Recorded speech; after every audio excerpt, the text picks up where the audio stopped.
उन detail session को मैं स्मार्ट बोर्ड पे करवाऊंगा, क्योंकि उसमें अगर समय लगे तो कोई बात नहीं है, क्योंकि वो चीज़ें हमें समझनी होती है। और यहाँ जो क्वेश्चन कर रहे हैं वो हमें ज़्यादा से ज़्यादा क्वेश्चनों को रिवाइज करनी है। ये समय है, अगर सीधा सीधा कहूँ तो मैं रट्टा मारने का समय है ना। तो यहाँ पर ज़्यादा समय बर्बाद नहीं करना चाहिए, इसीलिए हम जो है वो आपको इस तरीके से करवा रहे हैं। मेन टारगेट अपना क्या है, पेपर में क्वेश्चन सही हो। मान लो आपने यहाँ पर 200 क्वेश्चन पढ़े, 10 क्वेश्चन याद रह गए, उनमें से कोई आ गया, फट से आपका सही हो जाएगा, है ना। करते हैं शुरुआत। सारे सेशनों की पीडीएफ फाइल भी प्राप्त कर सकते बड़े ही आसानी से। और पीडीएफ फाइल प्राप्त करने क्या करेंगे, आपको कुछ टेलीग्राम है, सारे सेशन पीडीएफ डाउनलोड कर सकते हैं।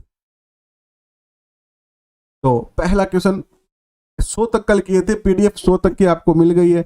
101 नंबर क्वेश्चन, संयुक्त राज्य अमेरिका पवन वाला जो टॉपिक था ना, उसके ये क्वेश्चन है। संयुक्त राज्य अमेरिका के पश्चिम तट से प्रारंभ होकर रॉकी पर्वत को पार करके उसके नीचे उतरने वाली गर्म और शुष्क हवा किस नाम से जानी जाती है? किस नाम से जानी जाती है ये हवाएं, बताएं। किस नाम से जानी जाती है ये हवाएं? तो ये हवाएं जो है वो जानी जाती है आपकी,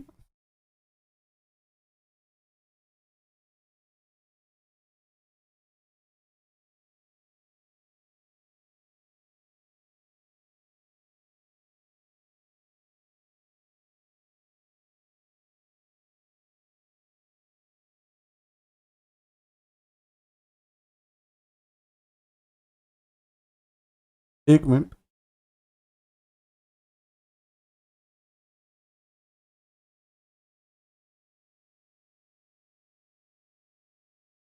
हाँ अब चलते हैं। ये हवाएं जो जानी जाती है वो नूक नूक के नाम से जो है वो जानी जाती है। नेक्स्ट क्वेश्चन देखिए आपके स्क्रीन पर आता है, यह है कि कौन सा एक दक्षिणी गोलार्ध में पवन का कौन सा एक दक्षिणी गोलार्ध में पवन का अपनी बाईं ओर विक्षेपित होने का कारण है? दक्षिणी गोलार्ध में पवन अपने बाईं ओर विक्षेपित हो जाती है, अर्थात मुड़ जाती है। इसका एक कारण है उत्तरी और दक्षिणी गोलार्ध में जल मात्राओं में भिन्नता होना, ताप और दाब में भिन्नता होना, पृथ्वी का अनंत अक्ष होना, या पृथ्वी का घूर्णन होना। तो इसका कारण है पृथ्वी का घूर्णन, पृथ्वी के घूमने के कारण ऐसा होता है। नेक्स्ट क्वेश्चन देखिए आपके स्क्रीन पर आता है, यह है कि यूरोप में जूरा पर्वत से जनेवा झील की तरफ रात्रि में चलने वाली शीतल और शुष्क पवन को किस नाम से जाना जाता है? देखिए पवन का टॉपिक है, सागर महासागर का टॉपिक है, चक्रवात पृथ्वी चक्रवात का टॉपिक है। इसको आप ये नहीं कह सकते कि केवल भारत भारत का करेंगे, है ना। इसको आपको वर्ल्ड का और भारत का मिक्स ही करना पड़ेगा, क्योंकि पवनें तो ऑलमोस्ट सभी जगह चलती है ना। तो यूरोप एवं जूरा पर्वत से जनेवा झील की तरफ रात्रि में चलने वाली जो शीतल और शुष्क पवन है ये कहलाती है, देखो जूरा पर्वत है तो जोरान कहलाती है। क्या कहलाती है?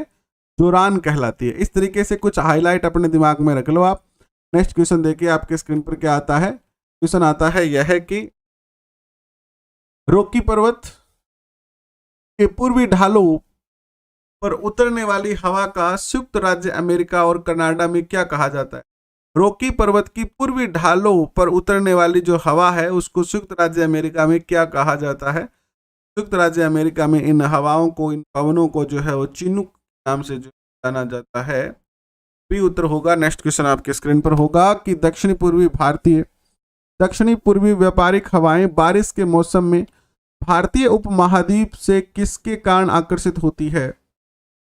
दक्षिणी पूर्वी व्यापारिक हवाएं जो है बारिश के मौसम में भारतीय उपमहाद्वीप से किसके कारण आकर्षित होती है? एसएससी 2015 में पूछा गया था और ये है उत्तरी पश्चिमी भारत में कम वायु दाब होने के कारण। आपको पता है कि हवाएं किस ओर है? उच्च वायु दाब से निम्न वायु दाब की ओर, है ना। तो जहां उच्च होगा वहां से हवाएं किधर चलेगी? निम्न की ओर चलेगी, ठीक है। तो यही कारण है कि भारत में इस समय उच्च और निम्न वायु दाब होता है, कम वायु दाब होता है। नेक्स्ट क्वेश्चन देखिए आपके स्क्रीन पर कि व्यापारिक हवाएं क्या होती है? व्यापारिक हवाएं क्या होती है? व्यापारिक पवनें क्या होती है? क्या होती है व्यापारिक पवनें? तो नियमित व स्थिर माला होती है ये, ठीक है, क्योंकि नियमित होगी तभी तो व्यापारिक पवनें बनेगी, व्यापार में काम आएगी। जो समुद्री जहाज वगैरह चलते हैं उनमें। कौन सी वायु स्विट्जरलैंड में उत्तरी ऑल्प्स के विमुख ढाल पर बहती है? स्विट्जरलैंड के उत्तरी ऑल्प्स पर्वत के विमुख ढाल पर बहती है। तो ये जो हवाएं हैं वो है फॉन। कौन सी है? फान पवन। फान पवन है ये। नेक्स्ट क्वेश्चन देखिए मीरा जी, आपके स्क्रीन पर आ रहा है कि चिनुक क्या है? चिनुक जो है वो क्या है? तो चिनुक जो है वो स्थानीय हवा है। नेक्स्ट क्वेश्चन आपके स्क्रीन पर आता है, कौन सी स्थानीय पवन इटली में रक्त की वर्षा लाती है? इटली में रक्त वर्षा लाने वाली पवन जो है वो कौन सी है? तो सिराको। कौन सी है? सिराको है ना। नेक्स्ट क्वेश्चन देखिए आपके स्क्रीन पर, कौन सी स्थानीय पवन हिम भक्षी के नाम से जानी जाती है? हिम भक्षी यानी हिम को खत्म करने वाली, बर्फ को खत्म करने वाली कौन सी स्थानीय पवन है जो हिम भक्षी जानी जाती है? तो चिनुक पवन है ये। नेक्स्ट क्वेश्चन आपके स्क्रीन पर आता है, हेमंत बांसवाड़ा से आपका स्वागत। कैसे हैं आप? कौन सी स्थानीय पवनों को डॉक्टर वायु कहा जाता है? डॉक्टर वायु कौन सी है वो पवन जिन्हें डॉक्टर वायु कहा जाता है? तो यह है आपकी हरमट पवन। हरमट जो स्थानीय पवन है, डॉक्टर वायु जो है। नेक्स्ट क्वेश्चन देखिए, कौन सी स्थानीय पवन दक्षिणी अफ्रीका में गिनी तट के लोगों को आर्द्र मौसम से राहत प्रदान करती है? आर्द्र मौसम से राहत प्रदान करने वाली अफ्रीका के गिनी तट के लोगों को कौन सी पवन है? तो ये है आपकी हरमट पवन। कौन सी है ये? हरमट पवन है ना। उमस का माहौल और ठंडी ठंडी हवा है। जैसे आज भयंकर उमस हो रहा है, मैं हाँ जहाँ पर रहता हूँ वहाँ पर कल सुबह मॉर्निंग वॉक पे गया था, तभी पूरा टी शर्ट वगैरह गिला हो गया था। इतनी भयंकर गर्मी थी, हुम्मस हो रखा था भयंकर रूप से, हवा का पत्ता भी नहीं हिल रहा था अपना मारवाड़ी में। और बई टाइम या थोड़ी देर बाद में ठंडी ठंडी हवा आवे नहीं, बारिश की चालती तो जी में सोराई सी आ जाए। तो ए खातरी जगह हरमट पवन है बेन आपा के वहां डॉक्टर वायु का ये अपनी बेचैनी दूर कर दे। नेक्स्ट क्वेश्चन देखो कि कौन सी गर्म स्थानीय पवन कैलिफोर्निया में फल के बगीचों को काफी नुकसान पहुंचाती है? फल के बगीचों को काफी नुकसान पहुंचाती है, कौन सी है? तो फल के बगीचों को नुकसान पहुंचाने वाली जो है वो है आपकी शांतना पवन है। नेक्स्ट क्वेश्चन देखिएगा आपकी स्क्रीन पर आता है, यह है कि कौन सी स्थानीय पवन मध्य यूरोप के पर्वतीय क्षेत्र में से यूगोस्लाविया के एड्रियाटिक तट की ओर प्रवाहित होती है? बताएं। ये है आपकी बारो पवन। कौन सी है? बोरा पवन है, सॉरी। नेक्स्ट क्वेश्चन देखिए आपके स्क्रीन पर आता है, यह है कि पछुआ हवाएं कहाँ बहती है? पछुआ हवाएं तो आप जानते हैं कहाँ बहती है, MPPSC 2009 में पूछा गया था। पछुआ पवनें जो है वो भूमध्य रेखा से 30 डिग्री से लेकर और 60 डिग्री उत्तरी दक्षिणी अक्षांश के मध्य जो है वो चलती है। नेक्स्ट क्वेश्चन देखिए आपके स्क्रीन पर, समुद्री समीर कब बहती है? समुद्री समीर, समुद्र से स्थल की ओर जो हवा आती है वो समुद्री समीर कहलाती है। दिन के समय समुद्री समीर जो है वो बहती है। नेक्स्ट क्वेश्चन आपके स्क्रीन पर देखिएगा, कौन सा एक स्थानीय पवन साइबेरिया से बाहर की ओर प्रवाहित होता है? साइबेरिया से बाहर की ओर जाने वाली जो पवन है वो कौन सी है? बताएं। तो ये है आपकी लिजार्ड पवन है, डी उत्तर होगा। नेक्स्ट क्वेश्चन देखिए आपके स्क्रीन पर, सहारा रेगिस्तान में शुष्क पवन हरमट किस दिशा में उड़ती है? सहारा रेगिस्तान में शुष्क पवन हरमट किस दिशा में उड़ती है? बताएं, कौन सी दिशा में उड़ती है हरमट जो उड़ती है वो आपकी पूर्व से पश्चिम की ओर उड़ती है, पूर्व से पश्चिम। सी उत्तर होगा। नेक्स्ट क्वेश्चन आपके स्क्रीन पर, कौन सी पवन गर्म धूल से लदी होती है और सहारा मरुस्थल से भूमध्य सागरीय क्षेत्र की ओर बहती है? कौन सी पवन है जो धूल से लदी होती है? तो ये जो पवन होती है आपकी वो होती है शिरोको पवन होती है, बी उत्तर होगा। नेक्स्ट क्वेश्चन देखिए आपके स्क्रीन पर, डोलड्रम क्या है? डोलड्रम क्या है? पवन वाले टॉपिक का अंतिम क्वेश्चन है डोलड्रम। तो उष्णकटिबंधीय पवन पट्टी डोलड्रम कहलाती है। अब नेक्स्ट टॉपिक आता है आपका चक्रवात और प्रतिचक्रवात। चाहे तो आप नोट कर सकते हैं, ऐसे लिख सकते हैं, मैंने लिखा तो नहीं है लेकिन आपको क्वेश्चन से पता चल जाएगा। चक्रवात और प्रतिचक्रवात, इस टॉपिक के क्वेश्चन शुरू होते हैं। चक्रवात और प्रतिचक्रवात थोड़ा सा टॉपिक इंडिया वर्ल्ड ज्योग्राफी का है, तो पढ़ने में थोड़ी मेरे बच्चों को कठिनाई आती है ना, खास तौर पर ऐसे बच्चे जो कि केवल रीट जैसे एग्जाम की तैयारी कर रहे हैं और उन्होंने कभी जो है वो फर्स्ट ग्रेड, सेकंड ग्रेड या आरएस की तैयारी नहीं की, उनको तो बहुत ज़्यादा दिक्कत आती है। जिन्होंने पवन वगैरह टॉपिक ये नहीं पढ़े हैं उनको भी बहुत ज़्यादा दिक्कत आती है, तो हम आप सबके लिए बहुत ही प्यारे क्वेश्चन लेके आए। देखिएगा, चक्रवात की उत्पत्ति किस प्रकार होती है। चक्रवात की उत्पत्ति किस प्रकार होती है, पहला क्वेश्चन आपके स्क्रीन पर आता है। चक्रवात की जो उत्पत्ति होती है वो होती है जब दो भिन्न तापमान वाली वायु राशियां आपस में मिलती है तो चक्रवात बनता है। मान लीजिए कि इधर से जो है वो गर्म हवा आ रही है ना, गर्म हवा आ रही है, और इधर से जो इधर जो है वो ये वाला जो स्थान है ना, ये वाला जो स्थान है, यहाँ का जो मौसम है वो क्या है, ठंडा है, यहाँ पर ठंडी हवा है ना। तो ये जब गर्म हवा आके इसमें मिलेगी तो ये क्या बनाएगी, चक्रवात का निर्माण करेगी। क्या करेगी, चक्रवात का निर्माण करेगी।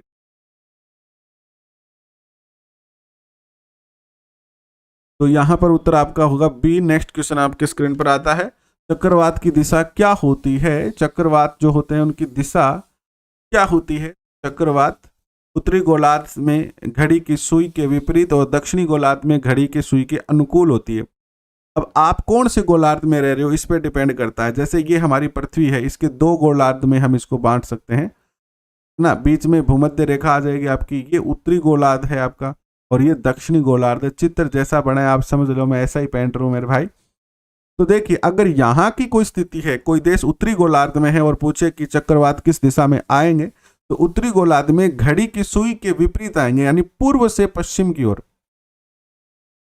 पूर्व से पश्चिम की ओर, है ना। जो चक्रवात आएंगे वो कैसे आएंगे, ऐसे आएंगे, ऐसे घूमेंगे ये इस दिशा में, ठीक है। यहां जो चक्रवात आएंगे वो इस दिशा में घूमेंगे, ऐसे गोल गोल।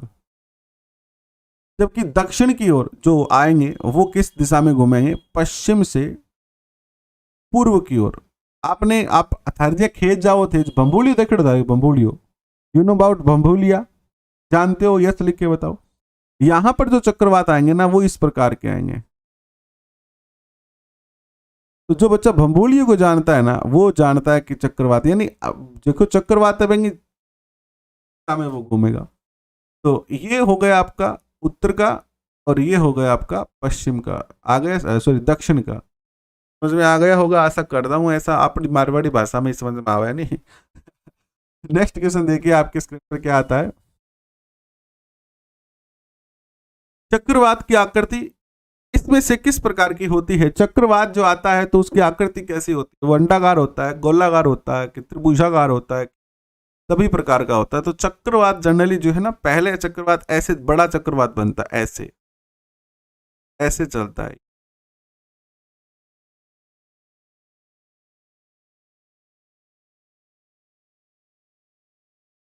इसको अगर आप देखोगे ना तो ये अंडे के आकार का हो गया ना, थोड़ा सा अंडा ठीक नहीं बनाया, पेन में थोड़ी दिक्कत है। तो ये अंडाकार होता है, कैसा होता है, अंडाकार होता है ये। नेक्स्ट क्वेश्चन देखिए आपके स्क्रीन पर आता है, यह है कि चक्रवात की आंख दिखता है। चक्रवात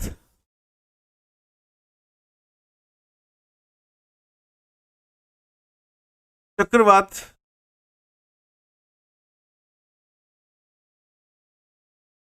चक्रवात की आंख है चक्रवात की। पहले क्वेश्चन रहेगा, चक्रवात का शांत क्षेत्र क्या कहलाता है। चक्रवात का जो शांत क्षेत्र होता है वो क्या कहलाता है। तो चक्रवात का जो शांत क्षेत्र होता है चक्षु कहलाता है। चक्षु आंख का ही पर्यायवाची शब्द है। नेक्स्ट क्वेश्चन देखिए आपके स्क्रीन पर, फ्रंटल वर्षा किस कारण से होती है। फ्रंटल वर्षा किस कारण से होती है। चक्रवातीय गतिविधि के कारण। चक्रवातीय जो वर्षा होती है वो फ्रंटल वर्षा का, निम्न को सम्मिलित निम्न कथनों में से कौन सा सही है ये बताना। कथन आपके स्क्रीन पर दिया गया, देख कि चक्रवात एक ताप क्षेत्र है, तंत्र है। उत्तरी गोलार्ध में चक्रवात में पवन संचलन दक्षिणावर्ती है। नीचे दिए गए कूट का प्रयोग करते हुए सही उत्तर को बताना है। इनमें से कौन सा कथन सही है? चक्रवात एक निम्न दाब तंत्र होता है क्या? और उत्तरी गोलार्ध में चक्रवात में पवन संचलन दक्षिणीवर्ती है, ये इसमें से कौन सा कथन सही है? तो ये दोनों ही कथन जो है वो क्या है, होते हैं। ये उत्तर आएगा। नेक्स्ट क्वेश्चन आपके टी मापक पर निम्न में से किसका मापन किया जाता है? मापक पर टी मापक यंत्र होता है, उस टी मापक यंत्र से किसका मापन किया जाता है? टी मापक यंत्र से जिसका मापन किया जाता है वो होता है लगभग चक्रवातों की, चक्रवात कितने पावर का है ना, यानी घूमने की गति उसकी जो है वो कितनी है चक्रवात की, ठीक है, इसको मापा जाता है इसमें। नेक्स्ट क्वेश्चन देखिए आपके स्क्रीन पर आता है फिलीपींस, जापान और चीन। फिलीपींस, जापान तथा चीन सागर में जो उष्णकटिबंधीय चक्रवाती तूफान आते हैं क्या कहलाते हैं? क्या कहलाते हैं? टाइफून कहलाते हैं, टाइफून। नेक्स्ट क्वेश्चन देखिए आपके स्क्रीन। हरिकेन चलते हैं, हरिकेन कौन कहाँ चलते हैं? हरिकेन, हरिकेन भी एक तरीके की बात है।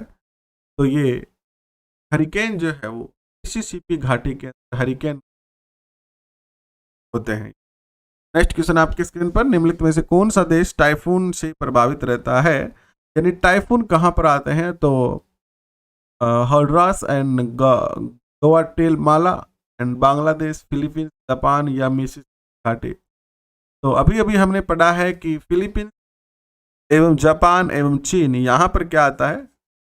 टाइफून, टाइफून तूफान जो है वो आता है। नेक्स्ट क्वेश्चन देखिए आपके स्क्रीन पर आता है, यह है कि उष्णकटिबंधीय चक्रवातों को ऑस्ट्रेलिया के किस नाम से जाना जाता है? ये जो उष्णकटिबंधीय चक्रवात होते हैं इनको ऑस्ट्रेलिया में किस नाम से जाना जाता है? उष्णकटिबंधीय चक्रवातों को ऑस्ट्रेलिया के अंदर जो जिस नाम से हम जानते हैं वह इनका नाम क्या है बताएं।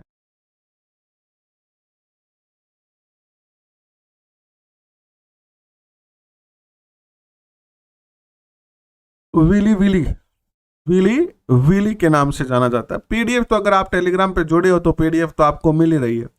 जो बच्चा टेलीग्राम पे जुड़ा हुआ है, डेली चेक करता है, उसको पता है कि सारी पीडीएफ मिलती है। कई बार तो ऐसा हुआ है, जैसे मेरे को बच्चे फोन करते हैं कि सर आपने एनसीईआरटी 10 की पीडीएफ नहीं दी, इतने दिन हो गए और आपने कहा भी था कि हम आपको देंगे। मैंने कहा भाई दे दी, आपने देखा है क्या? बोले हाँ सर मैं रोज देखता हूँ। मैंने बताया कब देखा तूने लास्ट बार? तो सर मैंने 3 दिन पहले देखा था। तो मैं, मेरा भाई तो 3 दिन पहले देखा था तो तुम्हारी गलती है, तुम देखो ना जाके, अभी तुम्हें पीडीएफ आराम से मिल रही है ना। तो आप चेक करोगे तो हर सेशन के लगभग अराउंड 10-15 मिनट के अंदर आपको पीडीएफ बड़ी ही आसानी से आपके फोन पे जो हो आ जाती, बिना किसी बाधा के, बिना किसी प्रकार का जो है वो शुल्क दिए। नेक्स्ट क्वेश्चन आपके स्क्रीन पर। निम्न में से किस हवा में चक्रवातीय गति का अभाव पाया जाता है? कौन सी हवा है जिसमें चक्रवातीय गति का अभाव पाया जाता है? तो यह है पापागेयो। कौन सी है? पापागेयो, पापागेयो। चक्रवात की गति है ना, जैसे एक पुरानी मूवी देखी होगी तेरे में एक डायलॉग हो, ठाकुर तो गियो, है याद आवेगे? ठाकुर तो गियो। तो ठाकुर तो गियो भी याद रखियो, जिखे चक्रवात में गति को नहीं हो, जिखा आदमी में कमजोर हो जिया है ना, कमजोर हो तो आप कौन कहते हैं? रद्दी आंधी आवे घरे चल जा, उठ जाओ, नहीं तो आंधी आवे घरे चल जा, है ना।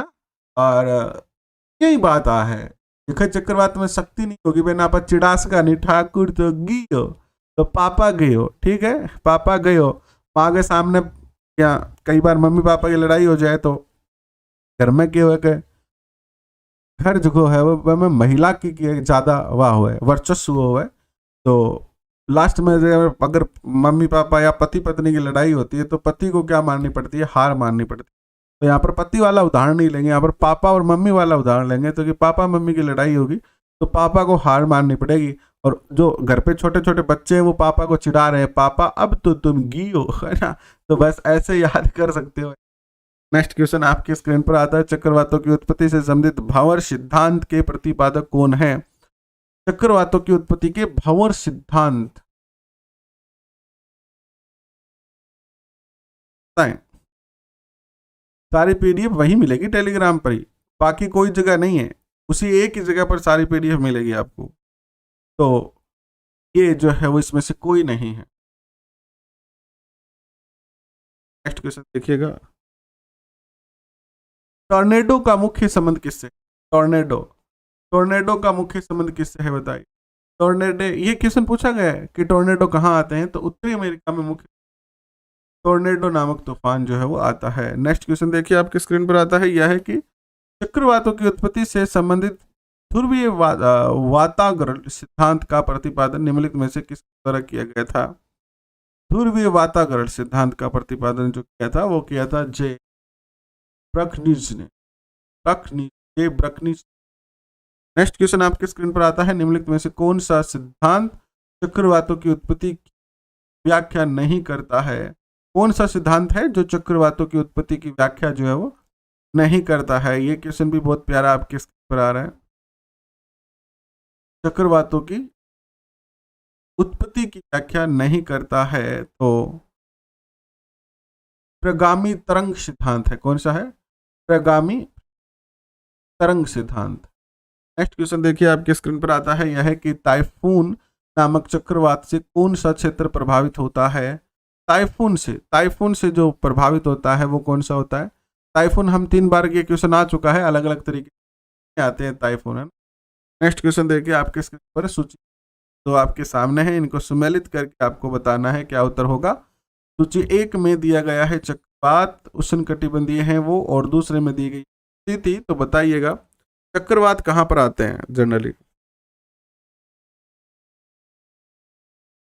देखो चक्रवात जिखा है वो भारत में आपा चक्रवात कहाँ, भारत में के कहाँ चक्रवात कहाँ, तो बाकी तो 3 ऑप्शन काट दो, ए में 4 होगा, तो डी तो क्या, तो ए या बी होगा। आपा टाइफून बहुत बार पढ़ लियो, टाइफून कठा हुआ है, टाइफून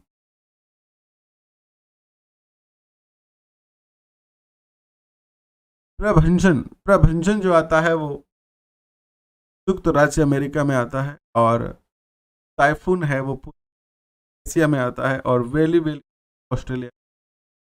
आपका बी उत्तर है वो सही है। नेक्स्ट क्वेश्चन देखिए आपके स्क्रीन पर आता है, यह है कि प्रति चक्रवात की है, प्रति चक्रवात है ना, तो प्रति चक्रवात की क्या है?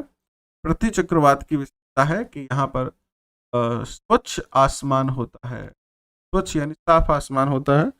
नेक्स्ट देखिएगा कि उच्च दबाव वाली हवाओं को, उच्च दबाव वाली हवाएं जो केंद्र से बाहर की ओर चलती क्या कहलाती है? उच्च दबाव वाली हवाएं जो केंद्र से बाहर की ओर चलती है क्या कहलाती है? जो हवाएं हैं वो क्या कहलाती है? हवाएं आपकी प्रति चक्रवात कहलाती है, प्रति चक्रवात कहलाती। नेक्स्ट देखिए आपके स्क्रीन पर आता है, यह है कि प्रति चक्रवात में वायुदाब कहाँ अधिक होता है? तो जो प्रति चक्रवात होता है उसके केंद्र में वायुदाब अधिक होता है, और चक्रवात में क्या होता है? केंद्र में वायुदाब कम होता है। और प्रति चक्रवात क्या होता है? प्रति चक्रवात में केंद्र में वायुदाब। ये तो क्वेश्चन है ना, बहुत बेहतरीन क्वेश्चन है, याद रखना। अगर प्रति चक्रवात है, जैसे मान लीजिए ये कोई चक्रवात है, ठीक है ना, ये कोई चक्रवात है, तो अगर प्रति चक्रवात है, ये प्रति चक्रवात है, तो यहां बीच में केंद्र के अंदर ये क्या है? ये चक्रवात कहलाएगा। ये क्या कहलाएगा? चक्रवात है। ये क्या चित्र बना है अभी? चक्रवात का बना है, ठीक है। इसके अंदर क्या है कि यह बाहर की ओर क्या है? दाब ज्यादा होता है। जबकि प्रति चक्रवात कैसे होते हैं? प्रति चक्रवात ऐसे होते हैं, जैसे आपने देखे होंगे इस प्रकार के जो चक्रवात होते हैं ना, वो प्रति चक्रवात कहलाते हैं। प्रकार केंद्र के अंदर जनाब, केंद्र में जो होता है वो ज्यादा क्या होता है? दबाव होता है, वायुदाब होता है। सारी पीडीएफ टेलीग्राम पे डाली हुई है, राजस्थान कक्षा 6 से 10, एनसीईआरटी 6 से 10 सब डाली हुई है, 6 से 12 भी डाली हुई है। ढूंढोगे तो मिल जाएगी, ढूंढोगे तो मिलेगी, और बहुत आसानी से मिलेगी। इतना कोई लंबा चौड़ा ढूंढना भी नहीं है आपको, अभी डालिए 2-3 दिन में ही। प्रतिचक्रवात किस क्षेत्र में उत्पन्न होता है? प्रतिचक्रवात जो है वो कहाँ उत्पन्न होता है? तो प्रतिचक्रवात भूमध्य रेखा उत्पन्न होता है। नेक्स्ट क्वेश्चन देखिए आपके स्क्रीन पर आता है, यह है कि प्रतिचक्रवात किस क्षेत्र में अधिक उत्पन्न होते हैं? कौन सा क्षेत्र है जहां प्रतिचक्रवात ज्यादा होते हैं? तो उपोष्ण कटिबंध जो उच्च दाब वाले क्षेत्र है वहां प्रतिचक्रवात ज्यादा जो है वो उत्पन्न होते हैं। नेक्स्ट क्वेश्चन आपके स्क्रीन पर आता है कि प्रतिचक्रवात चक्रवात की तुलना में होता है। प्रतिचक्रवात जो है वो चक्रवात की तुलना में क्या होता है? बड़ा होता है कि छोटा होता है? प्रतिचक्रवात चक्रवात की तुलना में ज्यादा बड़ा होता है। टेलीग्राम का लिंक जो है वो डिस्क्रिप्शन में दिया हुआ है, आपको बहुत आसानी से जाएगा, डिस्क्रिप्शन में जाके चेक। नेक्स्ट क्वेश्चन देखिएगा, प्रतिचक्रवात की आकृति सामान्यतः होती है। प्रतिचक्रवात भी गोलाकार होता है। देखो प्रतिचक्रवात गोलाकार होता है और चक्रवात जो होता है वो अंडाकार होता है। ठीक है, अंडाकार। नेक्स्ट क्वेश्चन आपके आता है, प्रतिचक्रवात में वायु की दिशा होती है। हमने चक्रवात में तो वायु की दिशा कैसी होती है देखी थी ना। अब देखो प्रतिचक्रवात में कैसी होती है? उत्तरी गोलार्ध में घड़ी की सुई के अनुकूल होती है। ये जो हमारी पृथ्वी होती है, दो गोलार्ध होते हैं, उत्तर और दक्षिण। तो पहले बार जो चक्रवात होता है ठीक इसके उल्टा होता है। यहां तो कैसी होगी? घड़ी की दिशा में, और यहां घड़ी से विपरीत, घड़ी से विपरीत, ठीक उल्टा होगा। तो एक को याद कर लोगे तो दूसरा स्वतः ही याद हो जाएगा, आपको टेंशन लेने की जरूरत पड़ेगी। नेक्स्ट क्वेश्चन देखिएगा, निम्नलिखित कथनों में से कौन सा प्रतिचक्रवात के संदर्भ में सही है? कौन सा कथन है जो प्रतिचक्रवात के संबंध में क्या है, सही है, बताएं।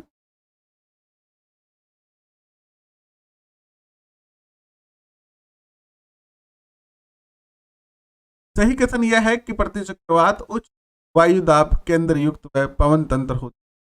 प्रतिचक्रवात के अंदर जो है वो केंद्र में उच्च वायुदाब बना हुआ होता है। नेक्स्ट क्वेश्चन,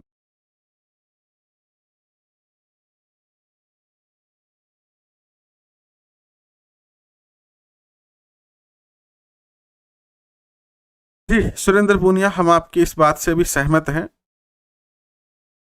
नेक्स्ट क्वेश्चन देखिए, निम्नलिखित में से कौन सर्वाधिक विनाशकारी होता है? सर्वाधिक विनाशकारी कौन?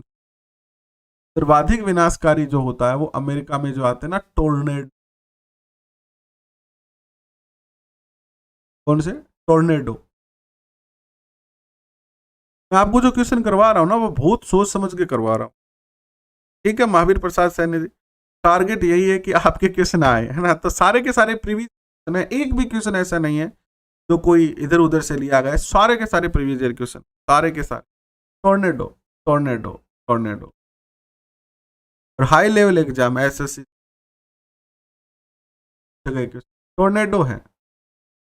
टोर्नेडो क्या है? टोर्नेडो एक अति उच्च समुद्री लहर होती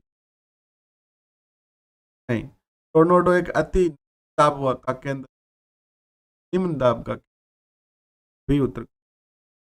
नेक्स्ट क्वेश्चन देखिएगा, चक्रवात कब होता है?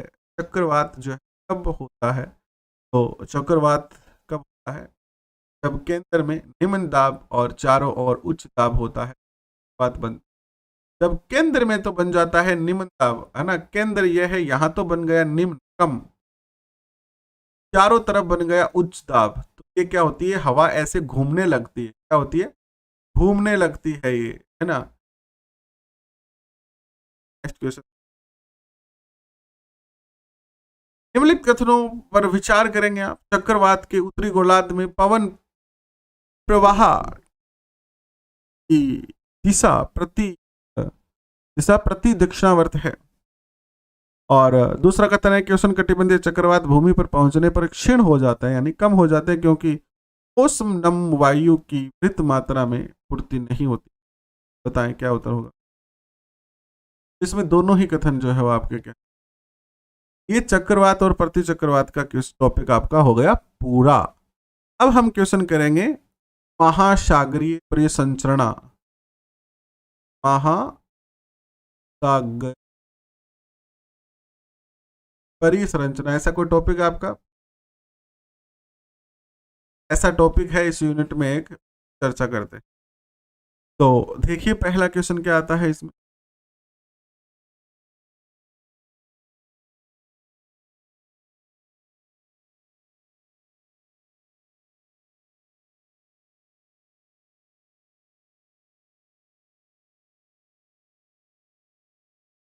विश्व की सबसे तेज बहने वाली सागरीय जलधारा, विश्व में सबसे तेज, ऐसे क्वेश्चन तो पूछे जा सकते हैं, रीट लेवल फर्स्ट और सेकंड में दोनों में ही पूछे जा सकते। विश्व में सबसे तेज गति से बहने वाली सागरीय जलधारा कौन सी है? तो यह सागरीय जलधारा जो है वो कौन सी है? गल्फ स्ट्रीम जलधारा है। रीट में पूछा गया है। निम्नलिखित में से कौन सी महासागरीय जलधारा यूरोप का गर्म कंबल के नाम से जानी जाती है? यूरोप का गर्म कंबल किस जलधारा को कहते हैं? किसको कहते हैं? तो यह है आपकी गल्फ स्ट्रीम धारा। नेक्स्ट देखिएगा, निम्नलिखित में से किस जलधारा को क्रिसमस के बच्चे की धारा कहते हैं? क्रिसमस के बच्चे की धारा,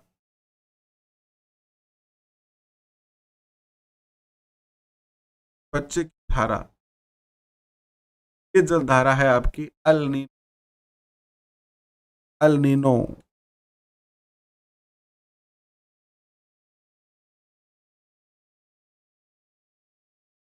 नेक्स्ट क्वेश्चन देखिएगा, वह कौन सी सबसे बड़ी धारा है से उसके काले पानी के कारण काली धारा कहा जाता है? या पानी काला है इसलिए उसे काली धारा कहा जाता है, कौन सी है?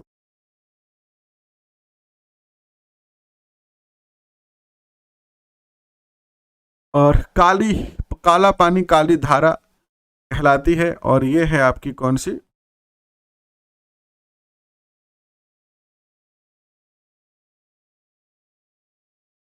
कुरोशियो धारा, कुरोशियो धारा है। नेक्स्ट क्वेश्चन देखिएगा, निम्नलिखित में से किस जलधारा को हम्बोल्ट की जलधारा के नाम से भी जाना जाता है? कौन सी जलधारा है जिसे हम्बोल्ट की जलधारा के नाम से जाना जाता है? हम्बोल्ट, हम्बोल्ट की जलधारा है आपकी कौन सी? तो पेरू, पेरू की धारा, कौन सी है? पेरू की धारा। नेक्स्ट क्वेश्चन आपके स्क्रीन पर आता है, यह है महासागर में जल धाराओं के बनने का कारण है? महासागर में जल धाराओं के बनने का कारण क्या है? महासागर में जल धाराएं बनने का कारण क्या है?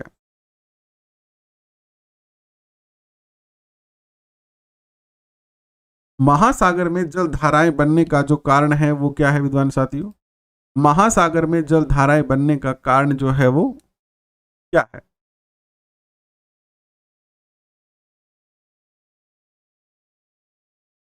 इसका कारण है उपरोक्त सभी है, वायुदाब है, हवा है, पृथ्वी का परिभ्रमण है, गुरुत्वाकर्षण है, भूमध्य रेखीय एवं ध्रुवीय प्रदेशों का असमान तापमान भी है। सारे ही फैक्टर इसके लागू होते हैं। एंड समुद्र की गर्म जल धाराएं किस ओर जाती है? समुद्र की गर्म जल धाराएं जो है वो किस ओर जाती है? तो समुद्र की गर्म जल धाराएं जो है वो ध्रुवों की ओर जाती है, ध्रुवों की ओर। निम्नलिखित में से किस सागर के चारों ओर समुद्री जल धारा प्रवाहित होती है? किस सागर की ओर, किस सागर के चारों ओर समुद्री जल धाराएं प्रवाहित होती है?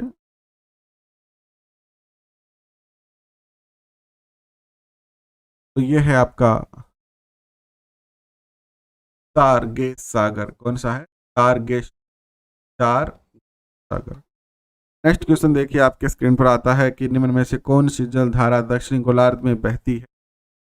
दक्षिणी गोलार्ध में जो जल धारा बहती है वो कौन सी है? हम्बोल्ट धारा, हम्बोल्ट जल धारा है। नेक्स्ट देखिएगा, गल्फ स्ट्रीम धारा की उत्पत्ति होती है। गल्फ स्ट्रीम जो धारा है उसकी उत्पत्ति होती है, गल्फ स्ट्रीम जो उत्पत्ति होती है वो कहाँ से? मैक्सिको खाड़ी से। नेक्स्ट देखिएगा, एल नीनो जल धारा कहाँ प्रकट होती है? एल नीनो आपकी कहाँ पर प्रकट? तो ये पेरू के तट पर जो है वो प्रकट होती है। नेक्स्ट क्वेश्चन आपके स्क्रीन पर, चिली और पेरू के तट पर दूर शीतजल के प्रवाह से बनी धारा क्या कहलाती है? तो ये जो धारा होती है वो आपकी हम्बोल्ट धारा के नाम से जो है वो जानी जाती है, हम्बोल्ट। और उत्तरी अमेरिका में न्यू फाउंडलैंड के पास का समुद्री भाग प्राय कुहरे से घिरा रहता है। इसका कारण क्या है, ये है आपका। और इसका जो कारण है मैं आपको सीधे सीधे ही बता देता हूँ, इसका कारण क्या है, उत्तर सही बता देता हूँ। निकट गल्फ स्ट्रीम नामक गर्म और लेब्राडोर नामक ठंडी धारा का मेल होता है। तो जब गर्म और ठंडी धाराएं आपस में मिलती है तो क्या बनता है, उसमें वाष्प बन जाता है। क्या बन जाती है? वाष्प बन जाता है, और वहां पर कोहरे का जो है क्या होता है, निर्माण हो जाता है बहुत ज्यादा। नेक्स्ट क्वेश्चन देखिए आपके स्क्रीन पर आता है, निम्नलिखित में से कौन महासागरीय धारा अंटार्कटिक महासागर में नहीं पाई जाती है? निम्नलिखित में से कौन सी महासागरीय धारा जो है वो अंटार्कटिक महासागर में नहीं पाई जाती है?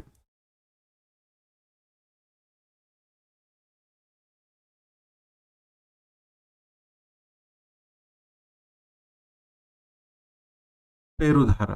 कौन सी धारा है ये? पेरू धारा है। नेक्स्ट क्वेश्चन देखिएगा, महासागर की जल धाराओं का एक असर यह होता है कि वे महासागरीय जल धाराओं का एक असर यह होता है कि वे जल को साफ करती है, जल को साफ रखती है। नेक्स्ट क्वेश्चन आता है, निम्नलिखित में से कौन सी तीन गर्म समुद्री जल धाराएं हैं? निम्नलिखित में से कौन सी तीन गर्म समुद्री जल धाराएं हैं? तो ये है आपकी कौन सी? Gulf Stream, Mozambique and Brazil. तीनों ही क्या है, गर्म जल धाराएं हैं। नेक्स्ट क्वेश्चन देखिएगा, स्केडी स्केडिने स्केडिने स्केडिनेविया स्केडिनेवियो ये देश उच्च अक्षांशों में स्थित है। समान अक्षांशों में स्थित देशों के भूभाग जाड़े में बर्फ से जम जाते हैं, परंतु नॉर्वे के तट पर बंदरगाह नहीं जमते। इसका कारण क्या है?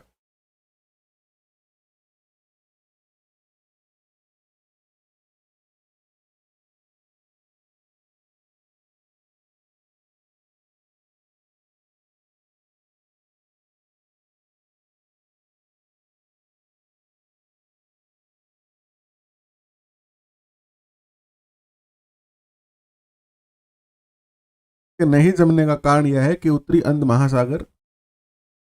महासागरीय गर्म जल धाराएं इस तट के पास ही बहती है, और जहां पानी गर्म होगा वो जमेगा नहीं जमेगा?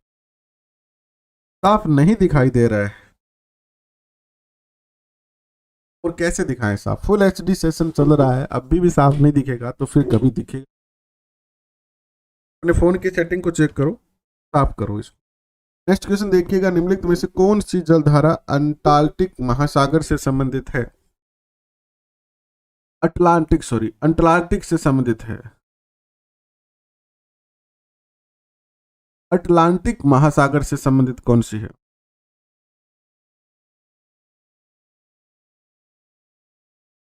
ये है आपकी कैलिफोर्निया धारा। कौन सी है? कैलिफोर्निया धारा। नेक्स्ट देखिएगा, निम्नलिखित में से किस महासागरीय जल धारा का संबंध अल नीनो से है? अल नीनो से संबंध जो है वो किसका है? हेम्बोल्ट धारा का है। नेक्स्ट क्वेश्चन आपके स्क्रीन पर आता है, किस द्वीप द्वारा अगुलहॉस जलधारा दो भागों में विभक्त हो जाती है? तो यह जो द्वीप है वो है आपका मेडागास्कर द्वीप से ये दो धाराएं बट जाती है। एंड प्रत्यास्थ एंड पुनः श्रृंखलन सिद्धांत निम्नलिखित में से किसकी उत्पत्ति की व्याख्या करता है? यह किसकी उत्पत्ति की व्याख्या करता है? यह भूकंप की उत्पत्ति की व्याख्या जो है वो करता है। नेक्स्ट क्वेश्चन आपके स्क्रीन पर आता है, भूकंप वाला टॉपिक है ना आपका, भूकंप और ज्वालामुखी। भूकंप और ज्वालामुखी टॉपिक के क्वेश्चन शुरू हो चुके हैं विद्वान साथियों अब। तो देखिएगा, भूकंप और ज्वालामुखी। तो नेक्स्ट क्वेश्चन आता है आपके स्क्रीन पर, यह है कि भूकंप की उत्पत्ति से संबंधित प्रत्यास्थ सिद्धांत का प्रतिपादन किस प्रत्यास्थ पुनः श्रृंखलन सिद्धांत का प्रतिपादन किस था? तो ये सिद्धांत दिया था रिड ने दिया। नेक्स्ट क्वेश्चन आपके स्क्रीन पर आता है, कि पृथ्वी की आंतरिक संरचना की विश्वसनीय जानकारी प्राप्त करने का सबसे प्रमुख स्रोत जो है वो क्या है? आंतरिक संरचना का पता लगाने के लिए सबसे प्रमुख जो है वो है आपका भूकंप विज्ञान। नेक्स्ट क्वेश्चन आपके स्क्रीन पर आता है, यह है कि भूगर्भ में जिस स्थान पर भूकंपीय तरंगे उत्पन्न होती है, भूकंपीय तरंगे उत्पत्ति होती है, उस स्थान को क्या कहा जाता है? भूगर्भ के स्थान पर भूकंपीय तरंगों की उत्पत्ति होती है, उस स्थान को क्या कहा जाता है? तो स्थान को क्या कहते हैं? स्थान को हम भूकंप का केंद्र कहते हैं, भूकंप का केंद्र कहते हैं। एंड भूकंप मूल वह स्थान होता है जहां भूकंप का मूल वह स्थान होता है जहां से भूकंप की उत्पत्ति होती है।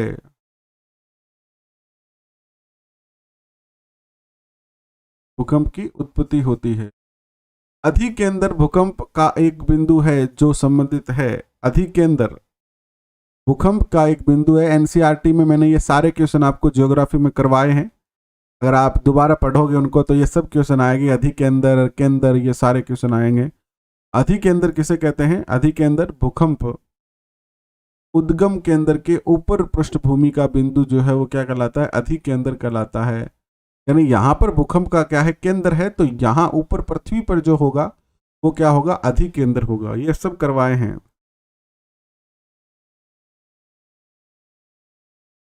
पृथ्वी की सतह पर भूकंप के केंद्र के ठीक ऊपर के बिंदु को क्या कहा जाता है? तो पृथ्वी की सतह पर जो ऊपर का बिंदु होता है उसे क्या कहा जाता है? बताइए। भूकंप के केंद्र के से उत्केंद्र कहते हैं। क्या कहते हैं? उत्केंद्र कहते हैं। नेक्स्ट क्वेश्चन आता है, भूकंप की धरातलीय तरंग होती है। भूकंप की धरातलीय तरंग कौन सी होती है? गौण होती है, एल तरंगे होती है, प्राथमिक तरंगे होती है, या प्राथमिक व गौण तरंगे होती है? तो एल तरंगे होती है, ये एल एल तरंगे।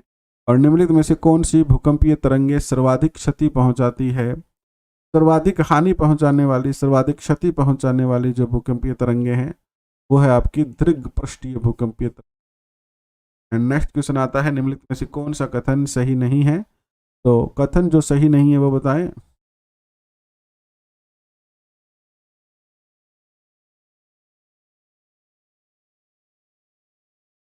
स्थानों को मिलाने वाली रेखा जो भूकंप एक साथ आता है, भूकंप रेखीय रेखा कहलाती है। ये बात यहाँ पर क्या है? गलत है, सही नहीं है ये। नेक्स्ट देखिएगा, निम्नलिखित में से कौन सा कथन सही नहीं है? कथन कौन सा सही नहीं है देखिएगा। रिएक्टर स्केल भूकंप की तीव्रता मापने का एक यंत्र है, पहला कथन सही है।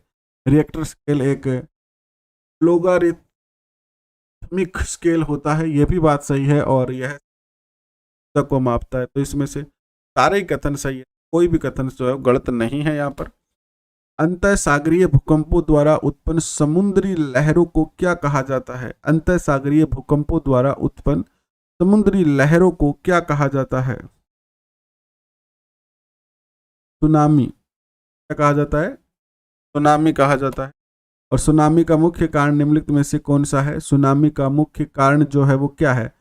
याद रखना, जब भी भूकंप आएगा तो समुद्र में, अगर केंद्र समुद्र में है भूकंप का, तो सुनामी भी निश्चित तौर पर आती है ना? तो भूकंप, सुनामी का कारण क्या है? भूकंप ही है। विश्व में सर्वाधिक भूकंप निम्न में से किस पेटी में आते हैं? सर्वाधिक भूकंप जो आते हैं वो परिप्रशांत महासागरीय पेटी में आते हैं। किस में आते हैं? परिप्रशांत महासागरीय पेटी। नेक्स्ट देखिएगा, अच्छा क्वेश्चन था।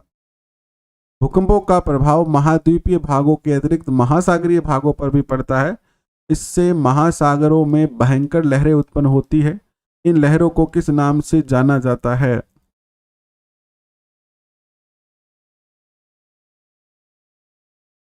किस नाम से जाना जाता है इन लहरों को? इन लहरों को हम सुनामी के नाम से जो है वो जानते हैं। के नाम से जानते हैं, सुनामी के नाम से जानते हैं। और सुनामी किस भाषा का शब्द है? सुनामी जो है वो जापानी भाषा का शब्द है। क्या है ये? जापानी।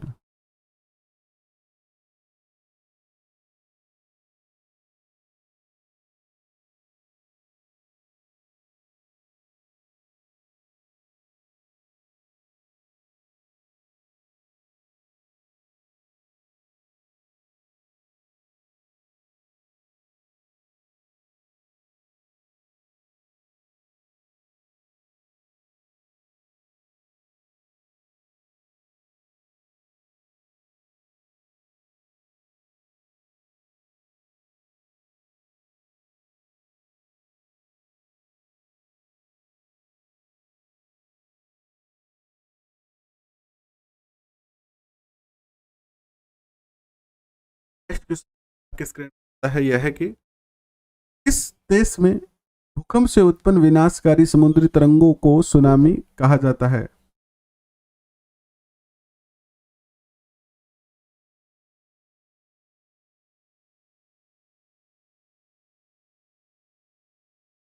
देश में भूकंप से उत्पन्न विनाशकारी समुद्री तरंगों को सुनामी कहते हैं? तो जापान में।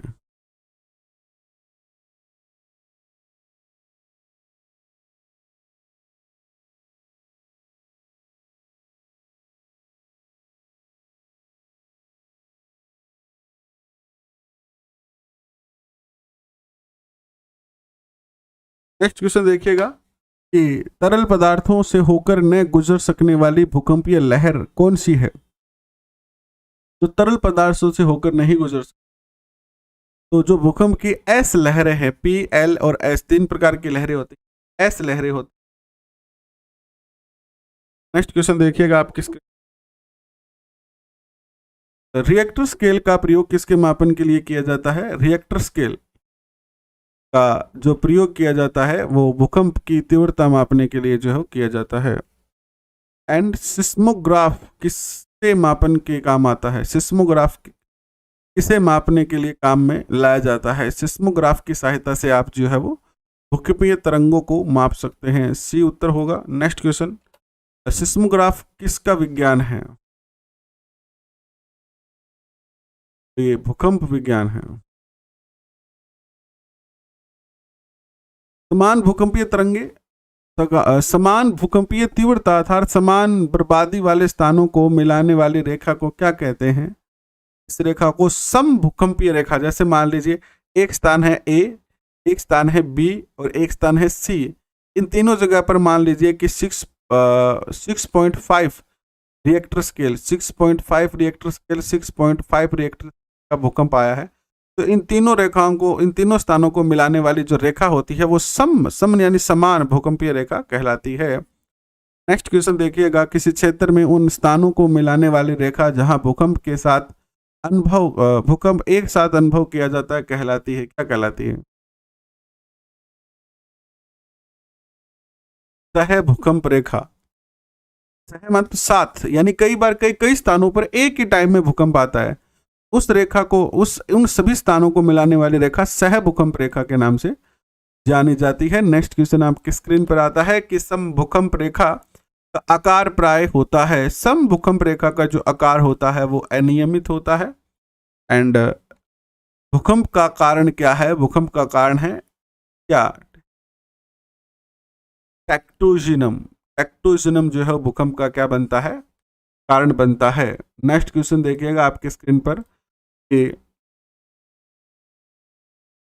अग्निवल प्रशांत महासागर से, अग्निवल प्रशांत महासागर के उस विशाल क्षेत्र को कहते हैं जहां कुल भूकंप का रिक्स्थान आता है, जहां कुल भूकंप का 68% आता है।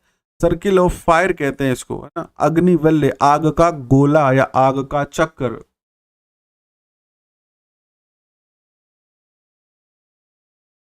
%68 ए उत्तर होगा। नेक्स्ट क्वेश्चन देखिएगा, निम्नलिखित में से कौन सी घटना धरातल पर नहीं घटित होती है? कौन सी घटना है जो धरातल पर घटित नहीं होती है? तो वो है आपकी सुनामी की घटना। सुनामी हमेशा क्या आती है? धरातल के नीचे के भाग में, यानी धरातल में नीचे की प्लेटों में आती है, केंद्र हमेशा निचाई में होता है। निम्नलिखित में से कौन सी अनुमेय प्राकृतिक आपदा है? तो ये जो आपदा है वो कौन?